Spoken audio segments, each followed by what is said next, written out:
कहानी नहीं कहूँगी, वास्तविकता कहूँगी। हमारे एक को लीडर जिन्होंने 21 साल की उम्र में आरसीएम किया, 22 साल जान लगा के किया, आज इस दुनिया में नहीं है।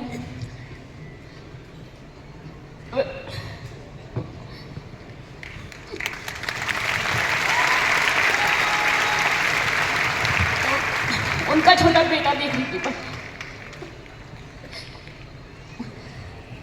नेक्स्ट मैम को बुलाना चाहूँगी।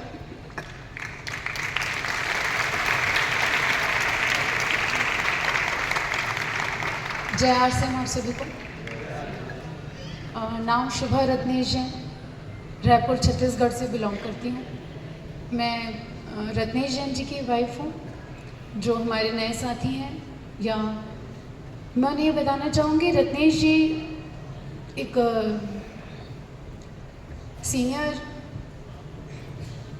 सीनियर कोर लीडर थे, सफ़ायर के पिन पे थे। और मैं क्योंकि इस बिज़नेस की अब नेक्स्ट जनरेशन हूँ, और रत्नेश जी के बाद में मुझे ये पिन ट्रांसफ़र की गई।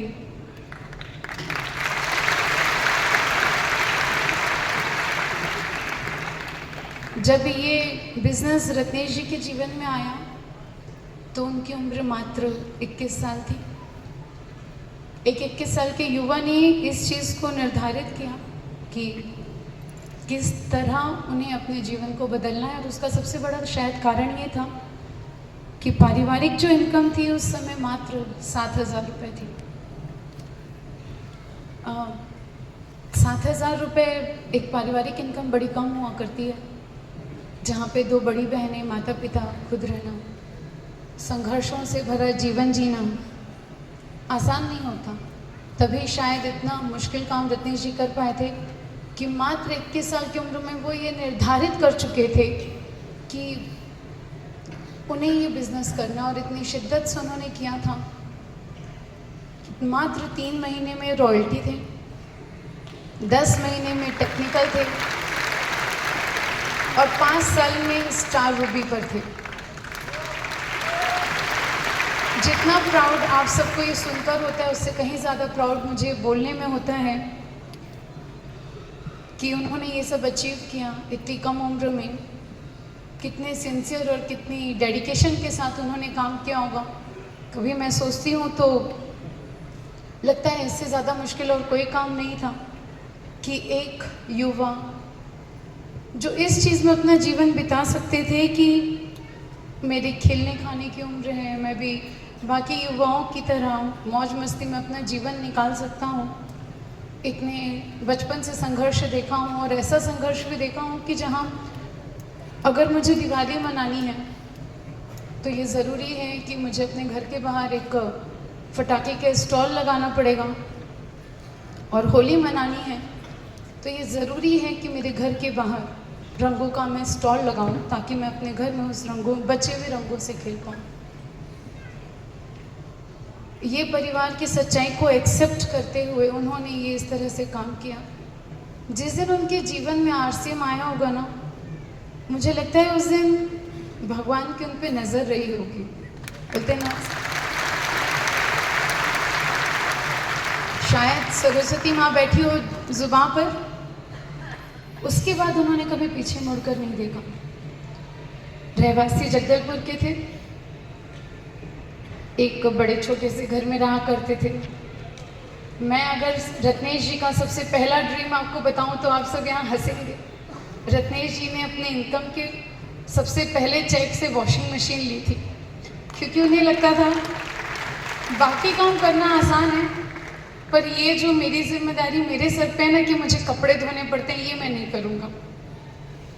तो उन्होंने अपनी चेक से सबसे पहले अपने घर में वॉशिंग मशीन ली थी, जो इतने छोटे सपने के साथ चालू करे। और उसके बाद अगर वो जगदलपुर में सारे घर लिया, गाड़ी ली, बाइक्स ली, बड़े शौकीन थे।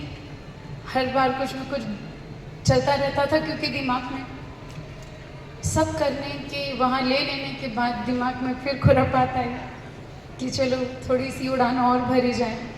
जगदलपुर में तो सब हो ही गए, अपने आप रायपुर में मैं आगे बढ़ूँ। उन्होंने 2007-8 में रायपुर शिफ्ट हो गए थे और 2009 में हमारी शादी हुई थी। सितंबर 2009 में ही रत्नेश जी का सफ़ायर लेवल आ चुका था। आप सबको लग रहा होगा इतनी सारी कहानियों का कारण क्या। सिर्फ आपको ये बताना चाहती हूँ कि एक रीज़न था और एक विज़न था कि जो परिवार में सिक्योरिटी नहीं थी, जो परेशानियाँ थी, वो मेरी आगे आने वाली पीढ़ियों तक नहीं जानी चाहिए। जो जीवन मैंने जिया है वो मेरे बच्चे नहीं जिएंगे। इससे ज़्यादा प्राउड की बात ना एक लड़की के लिए कुछ नहीं हो सकती कि आपने एक ऐसे लड़के से शादी की है जो सेल्फ मेड है, जिसने कभी किसी की सहायता नहीं ली अपने किसी भी जीवन में आगे बढ़ने के लिए या अपने जीवन में कुछ पाने के लिए। हम सिक्योरिटी की बात करते हैं,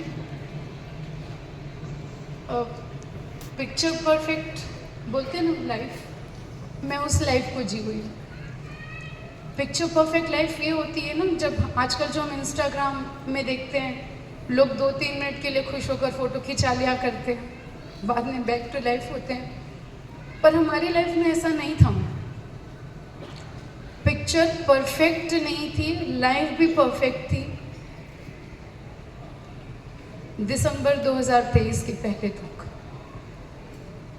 अगर किसी को ये लग रहा होगा कि रत्नेश जी बाहर थे, उनके एक्सीडेंटली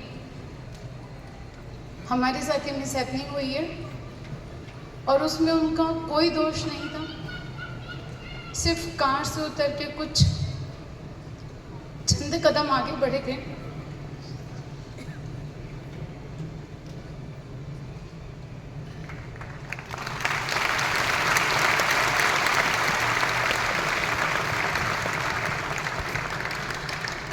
और पीछे से किसी बाइक वाले ने हिट किया था।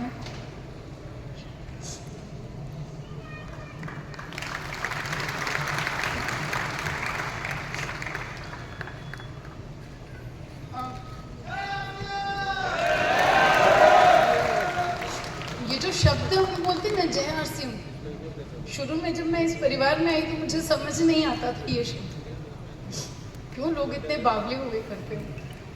रत्नेश जी से बावला मुझे दुनिया में कोई नहीं लगता था, जो आरसीएम खाए पिए सोए जागे, और कोई दिखता नहीं था मुझे कि इसके अलावा कुछ करते हैं जीवन में। और आज मुझे लगता है अगर ये नहीं किया होता तो मेरा जीवन क्या होता।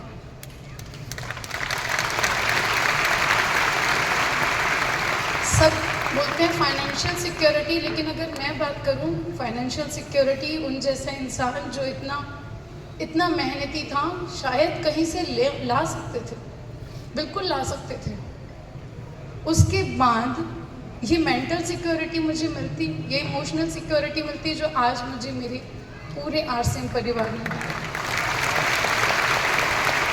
आप में से जो भी साथी, मैं सिर्फ यही कहना चाहती हूँ, जो भी साथी ये सोचते हैं ना क्यों करूँ, एक बार ये ज़रूर सोचिएगा आप जो भी काम कर रहे हैं क्या उसके बाद आपके परिवार के लिए, आपके बिजनेस के जो भी सपोर्टर्स हैं वो खड़े रहेंगे?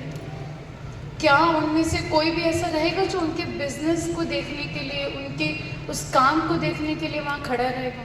मुझे ऐसे कोई जगह नहीं नज़र आ रही थी उस कंडीशन में जहाँ मैं टोटली ब्लैंक थी और मुझे ये लग रहा था पाँव के नीचे से किसी ने पूरी ज़मीन खींच ली है और कहा है कि अब खड़े रहो। तो ये जो हिम्मत मुझे मिली है ना कि खड़े रहो, ये मेरे परिवार ने मुझे खड़ा रखा है। ये आरसीएम परिवार था जिन्होंने पूरे हर एक दिन मुझे सपोर्ट किया और मुझे कहते हुए कहीं कोई संकोच, कोई शर्मिंदगी नहीं है कि अगर मेरे सारे जो हमारे साथी थे अगर वो नहीं खड़े रहते तो शायद आज इतने लोगों के बीच खड़े होकर बोलने की मुझे हिम्मत भी नहीं रहती। ये हिम्मत आती है आरसीएम से।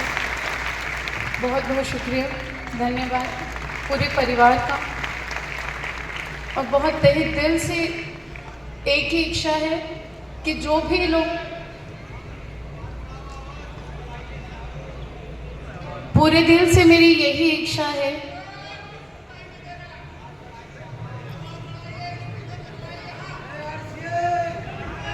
सब, हाँ बिल्कुल, जय आरसीएम। इस शब्द को हमें ना सिर्फ बोलना है बल्कि हर एक के दिल तक पहुंचाना है। धन्यवाद, थैंक यू।